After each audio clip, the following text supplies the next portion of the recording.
Water signs, tignan po natin kung ano yung mensahe para sa iyo ngayong araw. Keep in mind po na ito ay general reading lamang, so hindi po lahat ay makaka-relate. So be open-minded. Sa mga hindi pa po nakasubscribe dito sa ating channel, please subscribe na po kayo.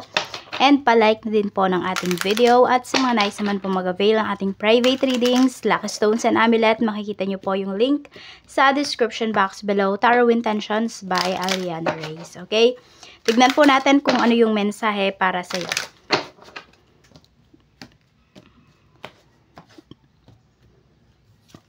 Okay, believe in the impossible. So, ayan po, napakalaki ng paniniwala ninyo ngayon. Napakatatag ng faith ninyo. Water signs. Ngayon, pwedeng sa isang sitwasyon, sa isang tao. Tignan natin kung ano pa yung mensahe para sa iyo. Ace of Cups, ayun nga po. Okay, so ano din talaga dito, very positive yung energy ninyo, yung outlook ba ninyo sa life ngayon. Kung titignan nyo yung mga bagay-bagay sa paligid ninyo, sobrang positive yung nakikita mo. So, very hopeful ka talaga for today. Ayan, and syempre, kaya din ganyan yung energy mo kasi pinibigay mo din naman yung best mo. Tignan natin pagdating sa family, kamusta po? Yan, pagdating sa family, we have the Lovers. Okay, so di ko alam kung merong usapan dito regarding sa kasal or meron kang family members na meron na siyang love life ngayon. Okay, so sa bahay, sobrang ganda ng energy. Alam mo yung love, mararamdaman nyo talaga sa family ninyo. Ayan, madaming in love. Madaming in love dito sa family members mo ngayon. Ayan po, oh. So, sobrang ganda ng energy, mapagmahal talaga. Feel na feel mo talaga na nagmamahalan yung mga tao sa pamilya mo. Yan.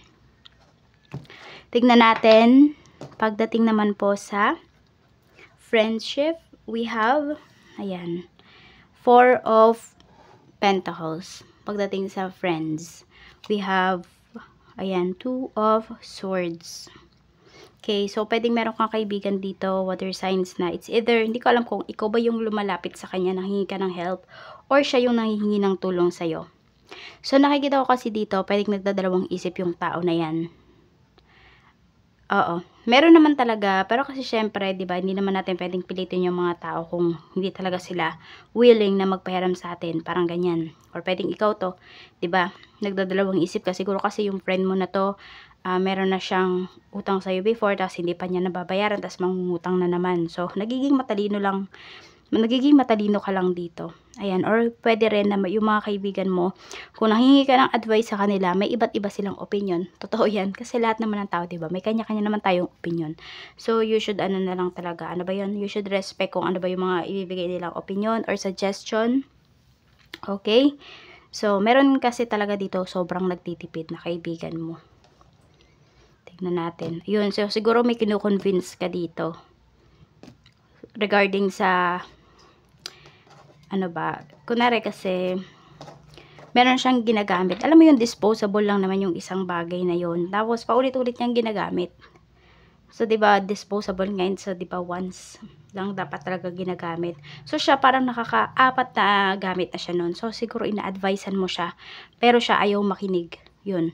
Baka may makuha siyang sakit doon sa paggamit niya ng disposable thing na yun na ilang beses niya nang ginagamit. So, dahil ayaw niya namang makinig, nasa sa kanya na yun. So, more on, pwedeng ikaw din yung nagbibigay ng advice dito. Tignan natin, pagdating naman po sa love life mo. Sa love life mo, we have 8 of Pentacles. And we have 10 of Swords. Okay. So, nakikita ko naman dito sa love life mo is tinatry talaga siyang ayusin. Nagme-make up kayo for the things na pwedeng hindi ninyo pinagkasunduan or pinag-awayan nga po ninyo ng person mo. At kung kayo naman po ay single, parang wala na kayong believe sa pag-ibig. Yan. Ang gusto nyo na lang is magtrabaho, pagandahin yung buhay ninyo. Yan na lang po yung gusto ninyo. At sa mga in a relationship, mga married naman po, when a workout, tinatry ayusin yung mga bagay. Ayun nga, diba, believe in the impossible. Naniniwala pa rin kayo na kayang magbago ng asawa mo, ng person mo kung gugustuhin niya. Ang tanong, gusto niya ba? Diba? Gusto niya bang magbago? Yes. Gusto naman niya ito. We have naman 8 of Pentacles. So, tinatry niya naman yung best niya para baguhin kung ano man yung mga dapat baguhin or yung makakabuti sa relasyon ninyo. Check natin pagdating naman po sa, this is love, diba? Pagdating sa money, we have naman po 2 of Pentacles pagdating sa inyong kaperahan. So, ang ganda ng energy, diba? Pagdating sa money mo. You know? Tignan pa natin. Yun nga lang kasi, kailangan lang talaga. Okay. So, may mga paparating pala kayong pera dito. Pwedeng dalawang source siya. Pero, parang nabibitin siya, ganyan. Or pwedeng may delays. For some of you naman, sinasabi lang dito na pag-isipan nyo talaga kung ano ba yung paggagamitan nyo ng pera ninyo ngayong araw. Kasi we have 2 of Pentacles. So, tignan niyo ano ba talaga yung dapat ninyong bilhin ngayong araw na ito. Or saan nyo ba gagastusin yung pera ninyo.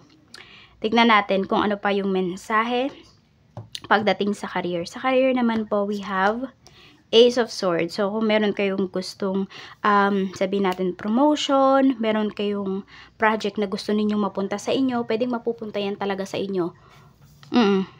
Water signs, ayan o, mukhang i-offer nga din talaga to sa inyo.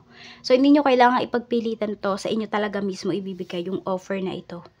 Or yung project na to. Hindi ko alam kung bakit parang dream project mo to. Or gustong-gusto mo tong makuha. Siguro you feel na pag nakuha mo to is nandun yung chance na malaki yung promotion talaga para sa'yo. Tignan natin ano pa yung mensahe. Pasensya na po kayo sa boses ko, okay? So, may sore throat kasi. Tignan natin, pagdating naman po sa, ayan, sa business, we have 5 of Swords and we have Knight of Pentacles, okay? So, medyo, ano kayo dito pagdating sa business ninyo, medyo nawawalan kayo ng pag-asa. Pwede po kasi na may mga tao dito na niloko ba kayo, ganyan.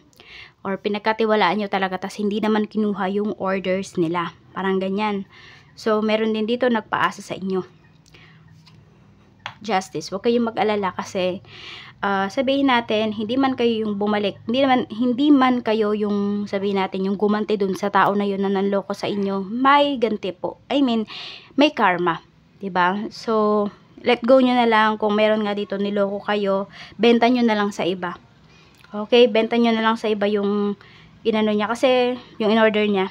Kasi kapag pinilit nyo pa sa kanya, may stress lang talaga kayo.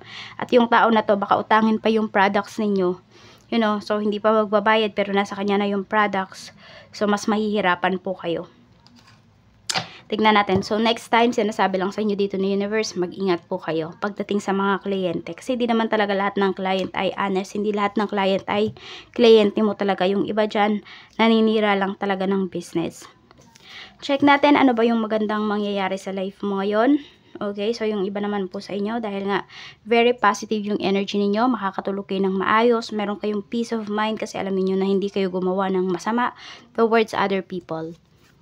Negative naman, some of you, tingnan niyo baka kasi nasa third party relationship kayo. Or for some of you, alam nyo na may third party tapos sinabi sa inyo na wala na. Pero, nasa third party relationship pa rin talaga kayo. So, mag-anap kayo dito ng evidence. Saan ka dapat mag-focus? Okay, so be curious. Yun yung sinasabi sa ni Universe ngayong araw na ito. Be curious. Parang wag kang matakot na, you know, lagpasan pa yung mga kaalaman mo kahapon. Diba? Araw-araw dapat natututo ka. Water signs. Ayan po. And di ko alam kung may ini-stock kayo dito. Or may nang i-stock sa inyo. So, mag-ingat po kayo. Siguro, i-private nyo na lang yung mga accounts ninyo. So, yan lang po. At ito yung lucky numbers mo. We have number 15, 29, 36, 43, 41, and number 5. Yan lamang po. Maraming salamat. Mag-iingat po kayo always. And more blessings to come. Bye-bye!